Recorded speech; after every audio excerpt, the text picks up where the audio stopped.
they're crossing over Burnt Store, entering Matlacha. During Hurricane Milton, not Milton, I'm sorry, Ian, all of this was completely flooded underwater. So I'm sure a lot of people have watched videos and probably have seen the destruction, but the destruction is still visible. So when we get to that point, you still will see a lot of it. A lot of it has been cleaned, but there's still some remnants where you can absolutely tell that that a hurricane had hit. And then during Milton, it really what really hit was mostly a tornado. The wind, yeah, and then a tornado touched down. So that kind of, did a little bit more damage also. But I know I was reading an article this morning that a lot of people are still upset because there's still so many homes that are dilapidated that need to be torn down even 2 years after Hurricane Milton. Ian. Ian. I keep saying Milton because, oh my gosh, I feel like we've had so many in the past couple months. We've gotten 3 in the last few years. Yeah. Pretty significant, yeah. A direct hit, yeah, almost. The last 2 went a little bit north of us. But. Yeah. But I was reading that a lot of their concerns are the homes, like I said, that are dilapidated, kind of still seeping over into the water. And there's a public use boat ramp back there. Yeah. And this is the parking for it. There's a bait shop we've been to a few times. D&D Bait and Tackle. Mm-hmm. And there's a restaurant right here too. How do you pronounce it? Is it Michelli's? I don't know, but that's that place that guy's playing in is it January or February? I want to come see. I think, yeah. I'm not sure how you pronounce it though. I think it's Michelli's. Okay, so a little bit of the history about Matlacha. Basically, I mean, I could find a little bit here or there, but one thing I thought was kind of interesting was that in the Calusa Indian language, Matlacha means shallow water or water to the chin. Did you know that? Nope. I know, I found that out. All right, so here we're coming up. Go slow, if you can. Yeah. To some of the damage that you'll see from Hurricane Ian. Well, this is where the road got completely washed out. There's still a bunch of stuff over in the mangroves there. Like you can see this house over here is still kind of hanging over. Well, yeah, these were, well, no, that was a residence, wasn't it? And then there were some restaurants over here. Yeah, this was all restaurants. Oh, man. They have gotten those cleaned up. But you can clearly see. Yeah, completely different than what it used to. It used to be so vibrant with so many restaurants. Literally, you could just walk and just Island time visit the storms. Here. I know. And just see that I know. But I mean, considering just how bad the damage was, it does look a lot nicer. As cleaned up and everything. I'm just gonna drive through here. Okay. We're turning off a little bit into, I guess it was kind of like a little mobile home park. Yeah. But they all got destroyed. Yeah, they're all pretty much gone. But most of them are out of here. But you can see the water really good right here. Yeah. And the ones that were here, they backed right up to, there were trailers all right here. This is shaking. Sorry, the camera's shaking bad. The ground is pretty rough. We'll turn around.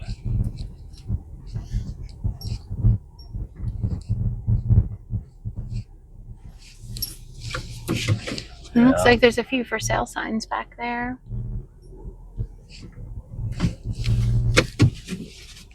Look, there's an old shrimp boat. I guess they still do some shrimping out of here. Yeah, they must. I mean, this place was super famous for all the mangroves and all the kayaking and lots of dolphins right here by the bridge. Oh, yeah. We used to see them every time we'd go out there kayaking. A lot of wildlife, manatees. But another thing I thought was kind of cute, another term or another meaning for the name Matlacha by the Seminole Indians was big warrior. I thought that was kind of cool. But they say that the mangrove creeks lead to a lot of hidden lakes, which, Brett used to go out there and go kayaking to a Oh lot of those yeah, lakes. yeah. Okay. So we had to come back up over the bridge. Our audio and video messed up, so we kind of started back a little bit from the beginning, but that's okay. But here we are. We're just going through Matlacha, kind of the little downtown area, passing a couple of different restaurants. There was what was it called again? The Perfect Cup. Yeah. Yeah, just like a little, I don't know, little breakfast place, coffee shop, little bistro, kind of a little. I think they're open to like 2. Then there was like the Blue Dog. We passed a couple of different places. Up right here, we had to stop over where the crane is. That's where the street just kind of bottomed out, I guess, into the water, and they're rebuilding it, so it's down to 1 lane. So yeah, you can basically see there's still a lot of damage left from the hurricanes from both of them. Yeah, they've rebuilt some of the places. And there's some that have reopened that I want to go back to. Like we noticed that Yucatan was reopened, That's coming up soon here on the left. and I want to go back to that coffee shop also. There's Yucatan right there on the left. Um, yeah, the coffee shop. There's a couple different little places. But once you pass Yucatan, it kind of gets a little bit more rural. So basically, that's pretty much all you see. Kind of protected land. We did see a couple. Well, we saw some campgrounds. I think what do you call it? KOA or something? Campground. Yeah. There were a couple trails, a couple of little hiking trails. But that's pretty much it until you get into another little part of the area off of, I guess it's like Pine Island and Stringfellow, where you would either go left to go to St. James City or go right to go to Bokeelia. But this is coming into where we're going to take a left, and there's like a couple of things. Like I know we're going kind of fast, but there's like a Publix and couple little places, gas stations, Winn-Dixie. There was a Cuban little restaurant, not restaurant, but just look like a little place where you can get some Cuban sandwiches. Again, we turned left, so now we're heading towards St. James City. So this is heading south on Stringfellow, you said? The name of the street? Yep, Stringfellow, yeah. And now we're into St. James City. So, according to the internet, it said that there was roughly around 4,000 people that lived there, and quite a few homes for sale. Some for rent. The ones for rent were pretty expensive, but it was a little bit more. I don't know. I wouldn't say upscale, but I don't know. Some of the homes look pretty nice. All pretty much, not all, but pretty much a lot of it had access to salt water to go out into the ocean. We never did look up to see if it was near Captiva. Remember Bokeelia where we were looking? Yeah. But here we're coming up to there's some marina. It looks like a new marina, I think, is being built too. One of them was all kind of roped off. We couldn't get to. But I think we're about to come up to the Fuzzy's Boat Shack, which used to be Woody's, I don't know, back in 2020. And it's a cute little place. Lots of good food. It has a really nice atmosphere because you can sit literally out on the dock, and there's tons of tables and watch the boats come in, which is really cute. And I guess like we were kind of laughing earlier about it, but I guess if you can't get to Key West and get to the southernmost point, you can go to Fuzzy's Boat Shack and you can kind of do a little replica and stand out in front of it, take a picture of it, but it's still kind of cool. But you see there's a bunch of people sitting out back eating, and they all can, look at the pelicans and sit outside and enjoy. Sometimes they have live music, and I think this is kind of where we wanted to be silly. So we just got out and took a picture. We have not yet been to Key West, so here's our faux Key West picture. I'm sure everybody looked at us like we were nuts, but that's okay. It was fun. But yeah, you can see this is in St. James City. So real good place to eat. especially if you go, at nighttime, they got live music, and you can see that there's different ways you can get to it, obviously through a boat or you can drive.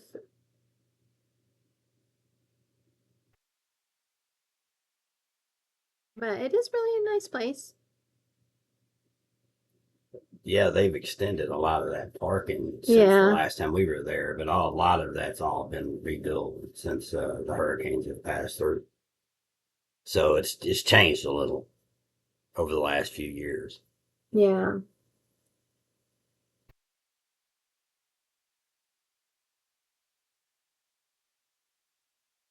And here, I think we just kind of went down through a residential area, and we just kind of got to the end of the street here and did a U-turn, I think.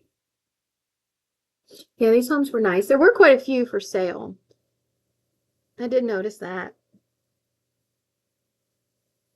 Yeah, for sale again. I think it's probably maybe due to the hurricanes and, all the repairs they had to do. And people say that the insurance around here went up really, really high. So I think that was probably part of the reason people put their homes up for sale too. Possibly. I mean, I don't really know. We rent. Most people around us rent.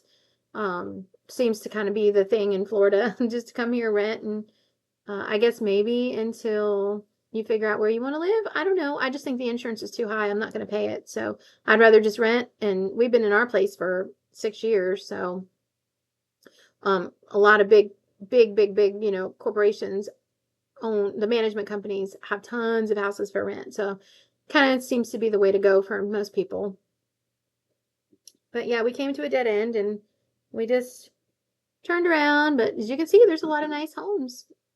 Yeah, unfortunately, over the course of the last few years, it's gotten more expensive to own a home in Florida than to rent.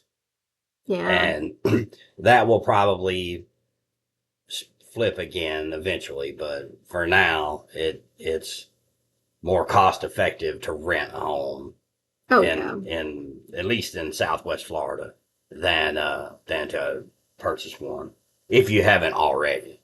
Yeah, definitely. Especially since the prices have come up so much. I mean, they're just really not worth the price that they're asking. That's our opinion, obviously. I'm sure realtors would disagree, but yeah, when we first moved here, it was only 6 years ago. The housing prices like doubled, tripled. It was absurd. It was just ballooning and they were not worth that much money. And, luckily they're coming down, but even still, they're still not coming down enough. They need to come down a lot more. Um, but I guess people are, like you say, are only going to pay what they're willing to pay. Well, So, it's the market. yeah. So we just kind of turned, and if you turn right at that stop sign, there's a little bit more residential area, and then there's And a also a marina marina. at Yeah. the end of the road. But it's not much, so we just turned left and we decided to head toward Bokeelia. Yeah.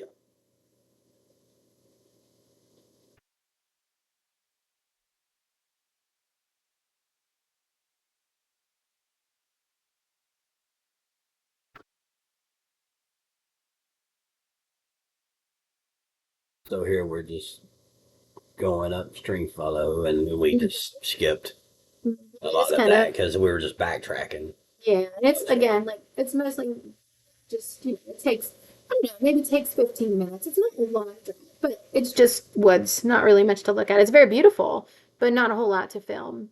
The one road goes the entire from Yeah. south north to south. Maybe that's the 15 miles that they're, we keep seeing mile markers downstream fellow. Maybe that is from one end to the other. Because if you take a left, it dead ends right here. But if you just keep going straight, you'll get to Bokeelia. So you come in on Pine Island and you come into Matlacha. You come to where it dead ends and you either go left and go to, Well, I think it actually does dead end. it does. Oh, it does? There's a church there, dead ends. Oh, okay. Mm-hmm. So you either go left right before it would have dead end, at the stop sign. You go left and you can go to what town did we just go to? St. James City. Oh my goodness. Or you can just go right and then go to Bokeelia. So now we're going to Bokeelia because I wanted to see if the pier was still standing. We did find out that it was not standing. Matter of fact, really nothing was standing. Hurricane Ian did a number on it, but nowhere near as bad as what Hurricane Milton did. They did, around that area did get hit with a couple tornadoes from what everyone said. Well, we just live a couple miles from here, so it kind of just skimmed over us. And we had a lot of wind and rain and crazy, crazy, crazy wind. But yeah, we were lucky. We didn't have any flooding. But this is more just kind of a little bit more residential. There's a lot of mobile homes, a couple of 55 or older communities. I think I saw a set, there is a set of condominiums. But a lot of nurseries. So lots of palm tree farms. You also talked earlier about the mangoes. Yeah, it's supposed to be home to like the largest mango growing, place in the world, or at least in the United States. I don't know about the world. Yeah, but at least the United States. So, but there were quite a few fruit farms, if you call them that. I don't know, fruit stands, tropical fruit stands, places you can go and actually like pick the fruit and sit down and eat them. I saw some that had some picnic tables, which that's kind of cool. But yeah, there's some churches and not a whole lot of things out here. It is still pretty rural. I mean, if you really want to get to, I don't know, maybe some big name restaurants or, I guess even if you want to go to Walgreens or something, you're going to have to go back into the Well, cave. yeah, there's not even the two biggest stores are what the Winn-Dixie and the Publix. Yeah. Yeah, you're right. There's no Walgreens. Mm-mm. There's no. Mm-mm. Is there even a Starbucks? No, Starbucks. No. There's Calusa Ridge. Which looks pretty nice. Look like they have some pretty nice homes. Like, I don't know. I'm guessing.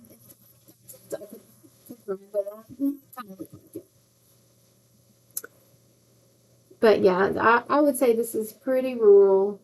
Not super country, but just kind of out in quiet, natural Florida. Just a lot of palm trees, a lot of nature preserves. Nice places where you can go hiking, I guess, and, walking and riding a bike. Yeah, I noticed some bike rental places that Yeah. I did not see before that we saw this time, which reminded me a lot of the bike rental places on Sanibel Island, Yeah. which is just south of here, and that's I thought that was pretty cool because I would actually like to go possibly do that sometime, and they have the bike trails along the side of the road, the Which is paved really ones. nice. Yeah. Now, I don't think that there's typically a lot of traffic, although it is. There was some bikers. Yeah. There is, I think this is where we turned to go to, nope, just kidding. There's like, well, I don't know, would you call it the marina where we had stopped? You said there was a boat club. Oh, that Was there a Freedom marina Boat there? Club. Yeah. I know there is supposed to be a boat ramp over here that's open to the public, but I'm not sure if that's the one we saw. But we did see some little spots where you can drop in your kayak. I don't know if they charged right here, right near the Bokeelia pier. Oh, I did. They see did. There, yeah, near the yeah. Yeah. There was a sign there, and it was like a um, an honor system where you put your money in the envelope, and then of course, I guess they do come check, to make sure that there is money there eventually, but there's not an attendant or anything there.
Okay, so now we're coming up to Bokeelia. This is the other end of the island. The north end. Yeah, where it also dead ends, but as you can see, there's a lot of damage to all the little piers. I guess they had some private, fishing piers where you could just go out and fish, but they were not open, or you couldn't go on them anyway. There wasn't anything left. No, they did not look safe to go out on. Must have slowed down a little bit. It's a shame because it's such a pretty little part of the island. Just so cute. Like it was real artsy. Like it had a couple little art stores and just a little. It had like a little. It's not called a general store, but it had like a little general type of store. And then there was a restaurant and some places that had been there for like 30 years. And when Hurricane Milton came in, it destroyed it. So they ended up just knocking them down. But it was a really cute place. The whole area thrived on commercial fishing many years ago, but that's all gone away now. For whatever reason, the areas, the economics of the area has changed, but it still remains one of the best spots in the world. Maybe I know one of the best spots um, for tarpon fishing, right off of Pine Island, and so I guess that's Charlotte Harbor. That's Yeah, what I was thinking too. yeah, it is. Charlotte Harbor, yeah. But look at the buildings are all just demolished. They used to be restaurants and you used to be able to just, pull up right there and then just get out and walk on the pier. As you can see, there's no pier left. And then there's a pier over to the right where you can go down it pretty good ways. Just take pictures. You can see dolphins. It was really pretty. And then when you hit a certain point, it was like $15 and then you can fish and I'm sure people probably caught tarpon, yeah, you know. you could go down about halfway for free, and then to go further out, you had to pay. Yeah. I forgot about that. Before it got destroyed by the hurricane, our son went there a couple times and caught some pretty decent redfish off of it. I think one, I think he brought home and we cooked. I think. Yeah. So now basically, if you want to go fishing, you basically just have to have a boat or at least a kayak. Which here was the area you can go and drop in at, but I don't really know. I mean, that looks awfully far to go around by the pier. I'm not really sure how that would work, but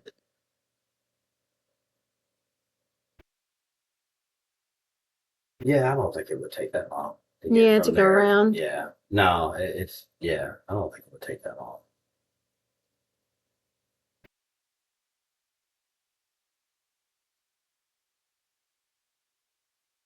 Yeah, so you still can go out here. I mean, you still have a place where you can just drop your boat in or kayaks or whatever you have and still enjoy going out on the water.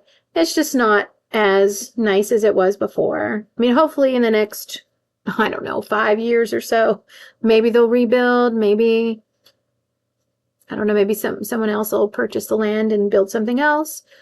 But I guess we'll just have to wait and see.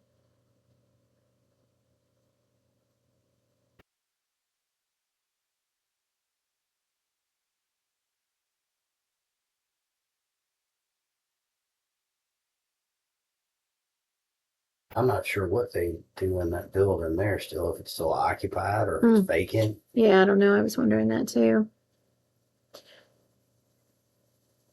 I don't know. So, as you can see, there's not really like a beach, place where you can kind of lay out or enjoy the sand or the water. I mean, just really mostly for fishing and can't really go out on the pier anymore. So, you know, This is where I think I read the pay station, the, yeah. yeah, that's it there. So we were talking about it earlier, whether or not it was worth moving out here. I mean, I kind of think it's 50-50. It really just depends on what you like. If you don't mind driving 20 minutes out to to whatever it is that you really need, I guess, then it's fine. It's nice and peaceful. It's beautiful, even though there's so much damage. It still is very beautiful. It's natural. It's nature. Florida, like most natural. Or I don't know, or maybe just live in the Cape. I don't know. That's like the closest place. Well, with the new Publix out there, That I'm is sure, nice. yeah, those people really like that, having that Publix out there. Yeah. Instead of just the Winn-Dixie. So at least you have a little bit more choice, and so a couple gas stations, and so you're not far. You're not far. I would say the longest amount of time would be 30 minutes to get into like a bigger town, which is the Cape right next to it. So some people really like that. And if you prefer it to be real quiet and peaceful, well, it is beautiful. I still do think it's Oh, yeah. beautiful. I still think it's worth it. And like we were saying before, if you have small children, or maybe not small children, teenagers, I don't know, middle school, I guess, it might be a little bit difficult because it's not really kid friendly. There's not really parks, like a little park for kids to meet at, or playgrounds. Yeah. There's not like a skate park, or things for kids to do. There's no movie theaters or anything like that. You'd have to go into the Cape, and so as long as you don't mind driving 20-30 minutes, then it's fine. It's wonderful. It's probably very, very, very safe. We never really hear about crime. Oh, no, not out there. No, they have a couple fire stations, and um there isn't a hospital that you'd have to, go into the Cape, but again, that's like 30 minutes. So it just depends on what you prefer. It is very beautiful, and it is very safe, and there are enough things to survive. It's not like you're living out in the wilderness in the middle of nothing, but your choices are very limited. So, yeah, just depends on what you like, I guess. Okay, I think we are finished. So that is the end of our little driving tour of Matlacha and St. James City and Bokeelia. So thank you for watching. And yeah, if you want us to make some more videos, or you have any comments, please leave comments, because I love to respond. But like, share, comment, whatever you want to do. And yeah, until next time, keep roaming around. Roam around.